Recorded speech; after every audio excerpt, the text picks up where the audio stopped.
Do I still know how to use this thing? Hey, Happy New Year! Even if I think it's too late to say that. But anyway, I love New Year because it just feels like a new start. You're just turning the page, you're starting a new chapter, and I just love this feeling. And like every year, I like starting my year. I said year a lot of times and it's been like 5 seconds of this video. Anyway, so every year I like to start with a big popular book to boost my motivation and inspire me to achieve a lot of things in the year. Last year I started with Give and Take by Adam Grant that taught me that successful people think about other people's success more than you think. And this year I started big with a book called Atomic Habits by James Clear. At first I thought it was a book on how to build new habits, so I didn't have my hopes too high because I already read The Power of Habits that already taught me that. However, this book struck me because it didn't just talk about the science behind building new habits. It talked about how to form new habits to achieve certain goals. And since we're in a career channel and I'm just obsessed with self-development, I instantly tied everything that he said to achieving career goals, such as getting a new job, changing industries maybe, or simply getting a promotion. And so today I wanted to share all the knowledge and the insights that I've learned from the book with you, because I'm pretty sure that all of us, we want to improve our life this year and maybe achieve certain goals for ourselves. However, the reality is most of us will end 2021 just like we started it. And for a simple reason, because the majority of people set goals for themselves like, I want to read more, or I want to become healthier, or I want to exercise more. And that's the insight number one that I wanted to share with you guys. Goals are useless. So there are 4 problems with setting goals for yourself that I found in this book. Number 1, winners and losers have the same goal. When I read this, I had no words. I looked at the sky and I was like, oh my God, he is so right. And here's a specific example. In a sports game, let's say in a soccer game between Real Madrid and Barcelona, both teams have the same goal, winning. But there's always one winner and one loser. But before the game, both teams wanted to win. So it appears that just having that goal wasn't enough to influence the final outcome. Let's take another example. 2 candidates interviewing for one role. Well, one will be rejected and the other one will get the offer. But before the interview, both candidates had the same goal, getting the job. Problem number 2, achieving a goal is only a momentary change. And James Clear says, achieving a goal only changes your life for the moment. That's counterintuitive thing about improvement. And I love the example he gave in the book. If you have a messy room, cleaning it will only make you happy in that moment. However, if you don't have the right habits or the right system around it, well, your room will become messy again in the near future. Problem number 3 is goals restrict your happiness. If you're focused on landing a new job because you're at a crappy job right now, well, every day that you show up to that crappy job will be just miserable because you're thinking, as long as I don't have a new job, I won't be happy.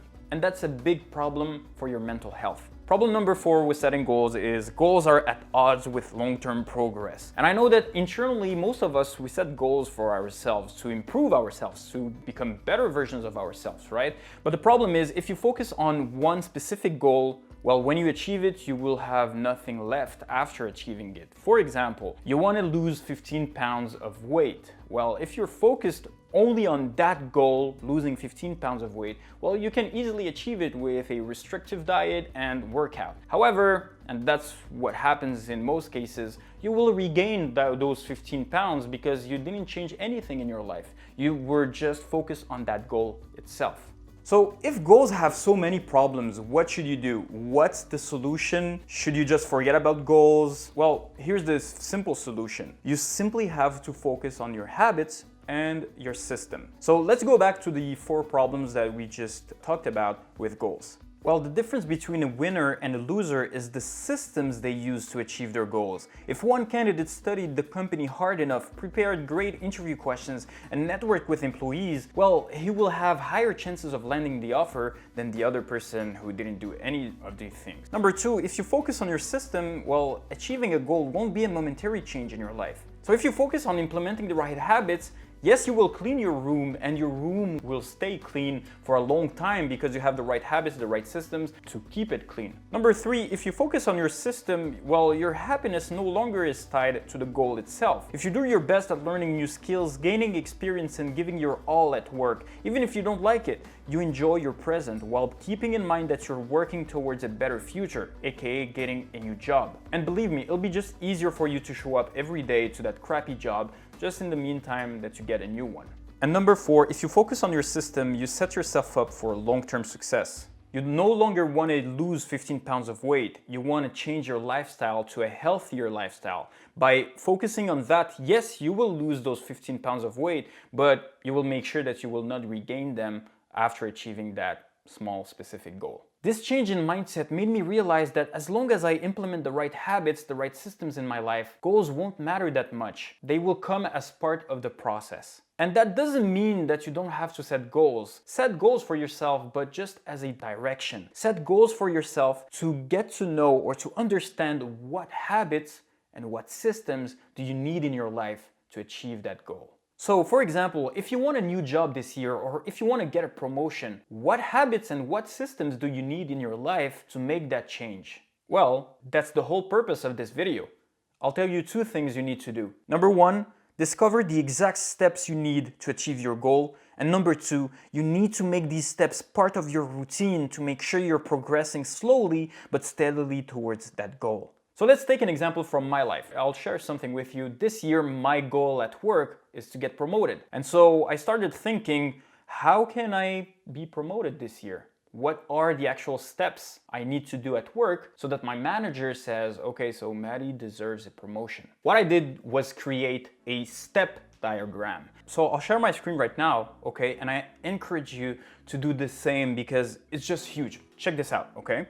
So your goal is to have your big goal at the top, okay? So let me write, okay, getting promoted here. The goal is at the top right now. Now you keep asking yourself, how can I achieve this? So for me, when I thought about how can I be promoted this year, and after talking with my manager, I spotted 3 elements that I could do to prove that I deserved a promotion.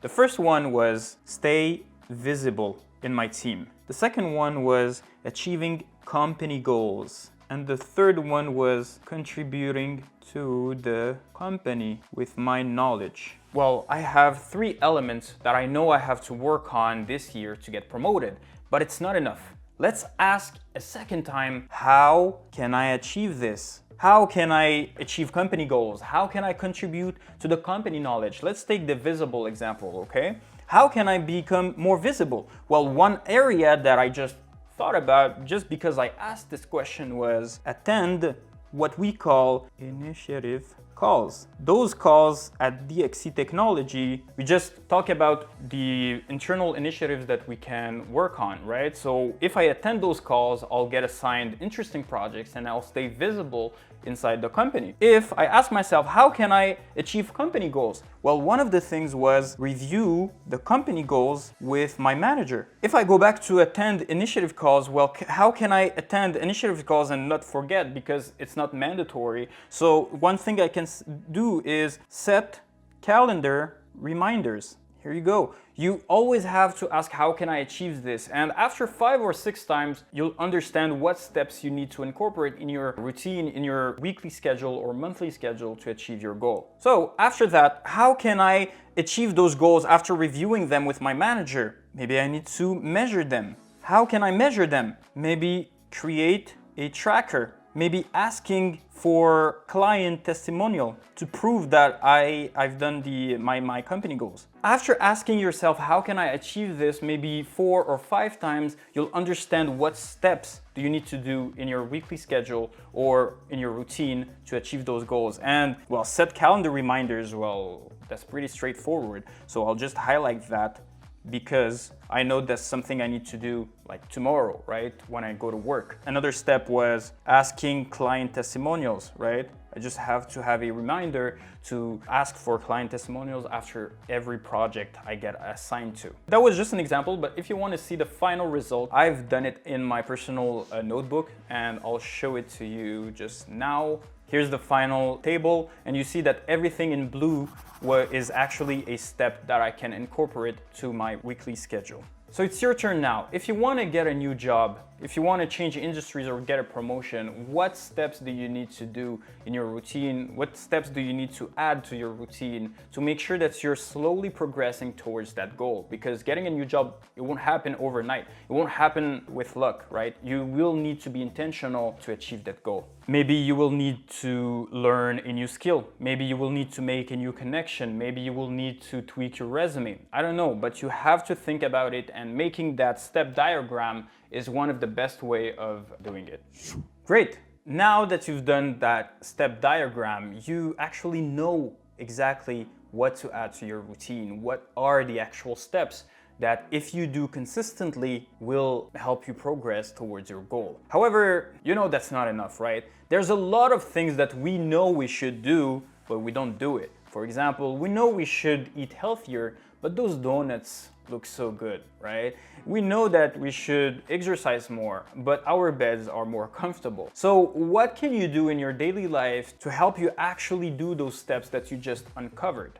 That's where element number 2 comes into play. You need to make these steps part of your daily routine. You'll need to create a system where it'll be so much easier to implement the actions that you just uncovered in the last step. So in the book, Atomic Habits, they give you like thousands of tips and tricks to make sure that your system is good, that it will make your life easier, and it won't be like too difficult to incorporate those new habits into your life. But I'll share with you 4 that I'm currently using in my life and that I found really, really helpful. So let's start with number 1. Make it obvious. For the ones who don't know how habits work, the brain always needs a cue before starting a habit. A cue is kind of like a signal, and this signal may be anything: a specific time, your environment, an object, your emotion, etc. For example, most smokers take a cigarette out when they feel stressed. So stress is their cue, their signal. So let's take an example. If your goal is to get a new job, and because of that step diagram you just did, you uncovered that, okay, you need to learn a new skill to build your resume, to become more competitive, and then get a new job. How can you add a signal, a cue in your life to remind you that it's time to learn that new skill? It's time to get up, open Skillshare, Udemy, or any online platform and learn that new skill. You need to make it obvious in your life. You need a signal, you need a cue, or else you'll never do it. Let's take an example from my life, working out. Well, gyms are closed in Montreal here in Canada since October, so I had to find a new solution. Well, working out at home. The only problem is working out at home is super boring, and for 2 months I didn't work out just because I couldn't do it. But after reading the book, well, I understood that I had to make it obvious for myself. So what I did was keeping this yoga mat always on the floor to remind me, damn, it's Monday, I need to work out. For me, the best cue are physical, so try thinking about an object or something you can put somewhere that you visit a lot in your house, for example, that will remind you to do that particular step. It can be a post-it or an alarm. It can be anything as long as it's visual, that you hear it or touch it or see it. Tip number 2, habit stacking. Now, making it obvious may not be sufficient. Maybe you saw that poster, you remember you need to take that course, right? But you tell yourself, okay, after I finish this episode, but then you simply forget. So to avoid thinking too much about what you need to do, right? You see the signal and then you think about, okay, I need to do it. To avoid that thinking process that will hinder your ability to actually do that step, right? You will need a new trick. And the trick is habit stacking. So the name says it, you just have to stack 2 habits together. So try to think of a habit that you currently have in your life and try adding that new habit of yours with it. So the formula for this becomes after I current habit, I will habit I need. So an example from my life, I tried to form a new habit that consists of taking a vitamin D pill every morning because I live in Canada, and if you live in Canada, you lack vitamin D because we have like 2 days of sun every year, and you need the sun to get vitamin D, and vitamin D contributes to a healthy immune system. And since we're in coronavirus, COVID-19, the virus, coronavirus. Yeah, I want to keep my immune system strong, so that's why I'm trying to form that new habit. But anyway, it was so hard at the beginning because, well, the vitamin D pill were inside my my drawer. So I used the first step, making it obvious. Instead of putting the box inside my drawer, I started putting it outside. So as soon as I saw it, I get a reminder like, oh shit, I need to take my vitamin D pill. But sometimes I would just wake up and not see it, and it happens. So that's why I tried incorporating habit stacking. I chose a habit I already had in my life, drinking coffee in the morning, and I added the vitamin D with it. So right now, every time I think of drinking my coffee, I think about taking a vitamin D pill. And you can do the same thing. If you want to learn a new skill, why not pair it with a current habit that you have right now? So for example, after I eat lunch, I will watch one module of my course. If you need to grow your network, maybe your rule will be after I brush my teeth and before sleeping, I will send 3 messages on LinkedIn to people in my dream company. Tip number 3, making it irresistible. If we keep doing a habit of ours, good or bad, it just means that we're gaining a sort of reward our brain just loves. Even if we know cigarettes are bad for your health, smokers get a sense of relief after smoking, so they just keep smoking. We keep brushing our teeth because we feel that sense of cleanliness, so we keep on doing it. A habit will only form if there's a reward at the end, and we can use that at our advantage. James Clear gives a hardcore example in the book of an electrical engineer who wanted to exercise more. The problem is he would rather watch Netflix instead, like most of us. So he hacked his stationary bike and built a software and a system that will play Netflix only when he's cycling in at a certain speed. Meaning he had to exercise so that Netflix plays, so if he stopped or if he just reduced his speed, well, his episode would just stop. And that's kind of hardcore. We're not all electric engineers or software engineers. So here's how I do it. Hey, this is me from the past. As I'm writing the script of this video, I realized that I'm using the make it irresistible rule. So I'm telling myself, so I just woke up, it's Saturday, I'm telling myself I need to write the script of this video, I need to finish it before I allow myself to play PS5 and chat with my friends and do whatever I want. So I'm using this rule right now. So you need temptation to do the habit that you need to incorporate in your life, for example, taking that new course or growing your network, so that you have fun after that doing the habit that you like watching Netflix, for example. The new formula becomes after habit I need, I will habit I want. If you want to be more disciplined in your job search, you can do something similar. I need to research 10 companies I want to work for before eating lunch. Or maybe I need to upgrade my resume before going out with my friends. If you can go out and if you don't live here because we're in lockdown and you can go out. But anyway, you got my point. Last rule, the 2-day rule. I first heard of this rule in Matt D'Avila's video and I resonated with it a lot. But then I realized James Clear mentions it in his book also. He says that it's normal to slip up, right? We're all human beings. Even if you incorporate all the tips that I just shared with you, even if you read the book, even if you have the perfect system, some days you will just slip up. You will forget, you will not feel like it, right? You will not take that course or you will not go on LinkedIn, but it's okay. You have to accept this fact.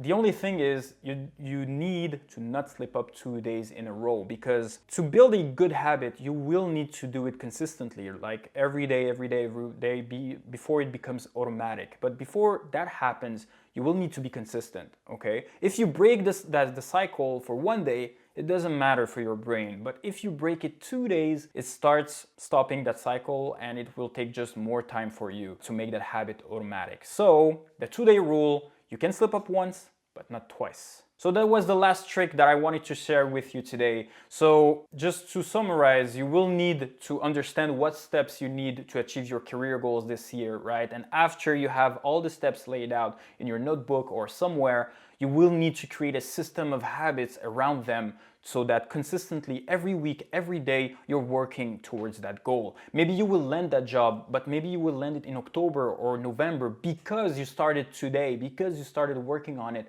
today. So as long as you're consistent, as long as you're using those tricks and tips, I'm sure that you can achieve it. And if you want more, well, you can grab the book. It's legit the best book I read in the last 6 months. And remember, it's not just about this year, it's about the upcoming years as well, because you can just do that over and over again for future future goals, right? This year, maybe you want a new job, but maybe in 2 years, you will want to start your own business. Maybe in 3 years, you will want to, I don't know, get married. All those goals can be breaking down into small steps that you can incorporate in your daily routine if you want to achieve them one day. I hope you enjoyed this video. If it was the case, hit the like button. Don't forget to subscribe to not miss any future videos like this one. I'm trying to experiment with videos, so let me know if you enjoyed this kind of video where I share my knowledge that I read in books. So it'll be fun to do another one like this. So I'll talk to you in the next video. Ciao!